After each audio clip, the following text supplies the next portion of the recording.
ये है आवाज न्यूज नेटवर्क और आप देख रहे हैं आवाज भारतवर्ष। नमस्कार, मैं हूं मुकेश और आवाज भारतवर्ष के इस विशेष कार्यक्रम में आप सबका स्वागत।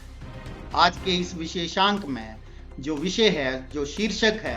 वो कांग्रेस के लिए, कांग्रेस के चाहवान और कांग्रेस के कार्यकर्ताओं के, कांग्रेस के प्रति अपनी संवेदनाएं और आस्था रखने वाले तमाम कार्यकर्ताओं के लिए बहुत ही दिलचस्प, अनूठा और निराला होने जा रहा है, क्योंकि इसका शीर्षक ही कुछ ऐसा है। तो ज्यादा वक्त न गवाते हुए सबसे पहले मैं शीर्षक ही आपको बताता हूं। शीर्षक है कि सुक्खू की अग्नि परीक्षा, हो रही काम की समीक्षा।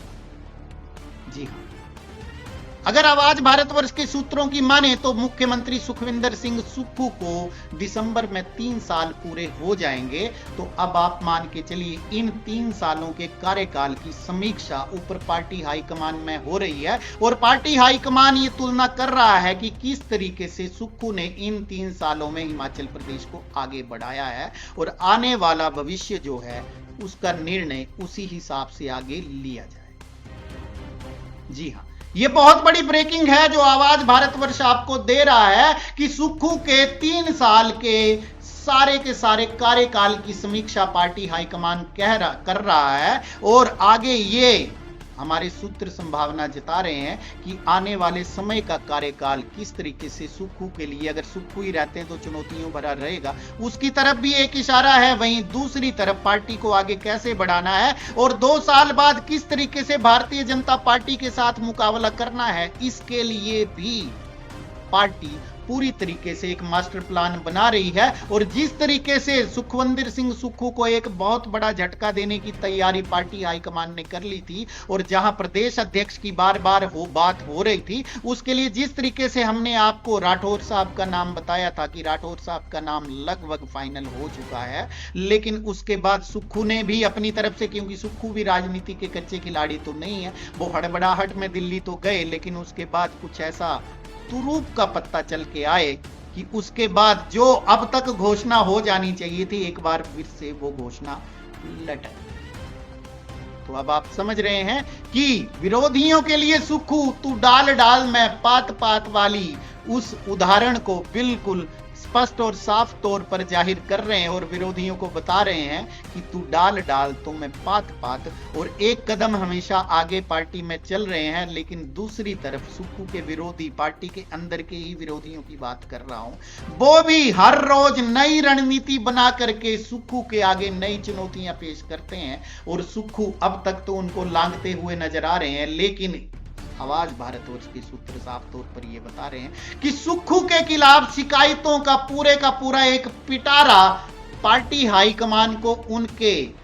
विशेष मित्रों ने सौंप दिया है। अब सुक्खू समझ गए होंगे कि हमने आवाज भारतवर्ष किन मित्रों के बारे में कह रहा है, क्योंकि वो जो मित्र हैं वो हमेशा साजिशों के दौर की तरफ बहुत इशारा करते हैं। अब आपके लिए सबके नाम जो है वो जग जाहिर हो गए होंगे। यानी कि सुक्खू की साफ तौर पर अब अग्नि परीक्षा की शुरुआत हो रही है, जिसमें सुक्खू को एक तरफ जहां संगठन का निर्माण भी करना है और सुक्खू पूरी तरह से अभी भी प्रयासरत उसी बात में है कि हर कीमत पर प्रदेश अध्यक्ष उनकी पसंद का ही आए, वहीं दूसरी तरफ उनके जो पार्टी के अंदर ही उनके विरोधी हैं, उनके परम मित्र हैं, जिनको मित्र कहिए या विरोधी कहिए, दोनों ही बात राजनीति में बिल्कुल सटीक बैठती हैं। तो उन्हीं लोगों ने सुक्खू के कदमों के नीचे कांटे बिछाने का प्रयास पूरी तरह से अब शुरू कर दिया है और जाहिर तौर पर पार्टी हाईकमान के आगे सुक्खू की शिकायतों का पिटारा पहुंच रहा है कि सुक्खू ऐसे नहीं करते, सुक्खू वैसे नहीं करते, सुक्खू ने डिक्टेटरशिप पार्टी के अंदर चला रखी है,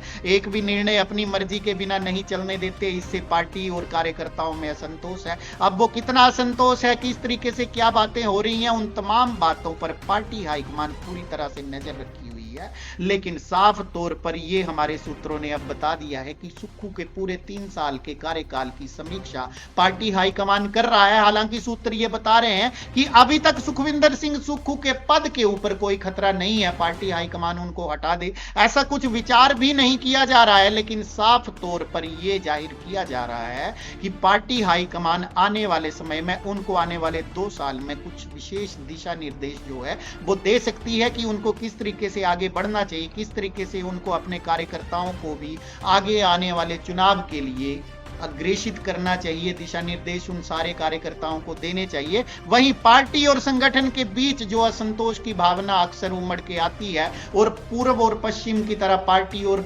सरकार जो है वो चलने लगते हैं, ऐसी कोई भी संभावना ना बने, क्योंकि आने वाले पंचायत चुनाव जिस तरीके से होंगे अभी तो टाल दिया गया है, लेकिन उसके मद्देनजर सुक्खू खुद जल्दी ही पूरे के पूरे इस संगठन को भी न केवल प्रारूप देना चाहते हैं बल्कि जमीन पर भी उतारना चाहते हैं, ताकि बड़ी ही मजबूती के साथ भारतीय जनता पार्टी के खिलाफ पंचायत चुनावों में और नगर निगम निकाय चुनावों में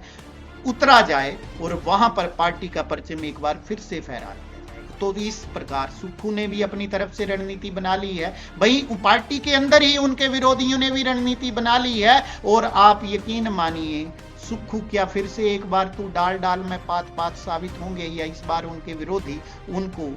गच्चा दे करके संगठन पर पूरी तरह से कब्जा कर जाएंगे, ये तो आने वाला वक्त ही बताएगा। लेकिन इस वक्त आवाज भारतवर्ष के सूत्र ये साफ तौर पर बता रहे हैं कि सुक्खू का दिल्ली दौरा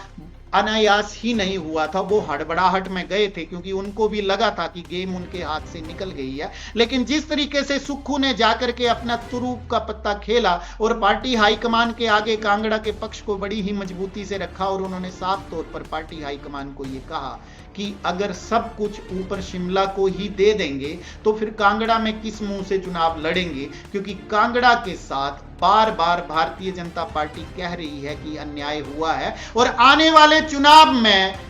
जहां कांगड़ा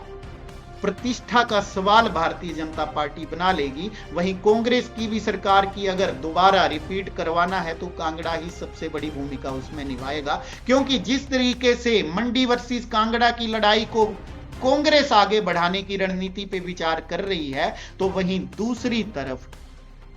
भारतीय जनता पार्टी कांगड़ा के साथ इस सरकार में हुए अन्याय की बात को बढ़ चढ़कर अगले चुनाव में मुद्दा बनाएगी। अब इन दोनों बातों में जो भी पार्टी आगे निकल के आएगी, जिसको सपोर्ट ज्यादा मिलेगा कांगड़ा का, वही एक बार फिर से विजय पताका जो है वो हिमाचल में फहरा पाए। क्योंकि जिस तरीके से सबको पता है कि कांगड़ा की ही विशेष भूमिका आने वाले विधानसभा चुनाव में भी रहेगी, ऐसे में सुक्खू ने साफ तौर पर पार्टी हाईकमान को यह बता दिया है कि या तो कांगड़ा को एक और मंत्री पद दिया जाए या फिर कांगड़ा में ऐसे ही पार्टी अध्यक्ष बनाया जाए, ताकि आने वाले चुनाव में हम कांगड़ा को समझा सकें कि एक तरफ मैं हमीरपुर का हूं तो वहीं पार्टी अध्यक्ष आपका कांगड़ा की तरफ से है, तो ऐसे में मंत्री अगर शिमला संसदीय क्षेत्र से ज्यादा बन गए हैं तो वो कहीं ना कहीं पार्टी मैनेज कर सकती है। अगर ऐसे में अगर पार्टी का अध्यक्ष भी शिमला संसदीय क्षेत्र से ही बना दिया गया तो फिर पार्टी किस हिसाब से कांगड़ा के लोगों को मना पाएगी और कांगड़ा के लोगों के आगे अपना पक्ष रख पाएगी। यही बात सुक्खू ने आगे हाईकमान को समझाई है। और जहां राठौर साहब की ताजपोशी होने की संभावनाएं सबसे ज्यादा बढ़ गई थी, अब पार्टी हाईकमान को भी इस बात को लेकर के सोचना पड़ रहा है कि अगर सब कुछ शिमला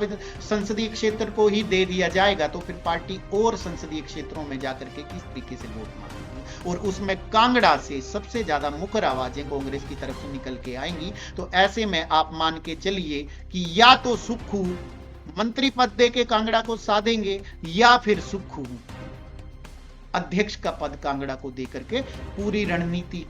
कवायद करने में जुटे हुए हैं। वहीं दूसरी तरफ एक बात और बिल्कुल हमारे सूत्र बता रहे हैं कि सुक्खू ने इस अग्नि परीक्षा के लिए एक मास्टर स्ट्रोक और रखा है, और वो मास्टर स्ट्रोक है कांगड़ा को 2 हिस्सों में बांटना।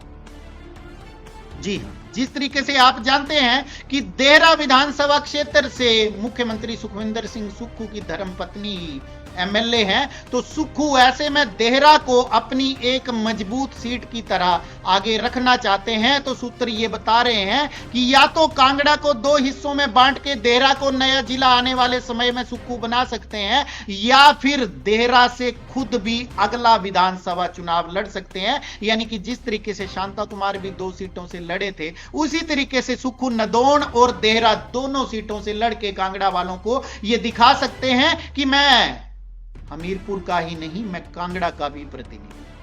और इस बात को सुक्खू ने पहले भी करके दिखाया हुआ है। सुक्खू जिस तरीके से कह चुके हैं, जब उनको कहा गया था कि कांगड़ा को कम प्रतिनिधित्व मिला है तो सुक्खू ने वहां पे कहा था कि मैं भी तो कांगड़ा का ही हूं। कांगड़ा वालों को अलग समझने की जरूरत नहीं है, कांगड़ा हमीरपुर एक ही है दरअसल। तो उसमें सारी बातें साफ स्पष्ट हो गई थी। यानी कि सुक्खू की जो अग्नि परीक्षा है उसकी असली शुरुआत हो चुकी है। सुक्खू के कार्यकाल की एक तरफ पार्टी हाईकमान समीक्षा कर रहा है, वहीं दूसरी तरफ सुक्खू भी तू डाल डाल में पात पात विरोधियों को सारा उत्तर देते जा रहे हैं। और सुक्खू हर संभव प्रयास कर रहे हैं कि किसी भी तरीके से पार्टी और संगठन दोनों मेरे कब्जे में आए। बहरहाल होगा क्या ये तो आने वाला वक्त ही बताएगा, लेकिन अब तक की सारी रणनीति हमने कांग्रेस की आपको बता दी है। जहां सुक्खू संगठन और सरकार दोनों को अपने कब्जे में लेना चाहते हैं, वहीं आने वाले चुनाव में हो सकता है कि इन कांगड़ा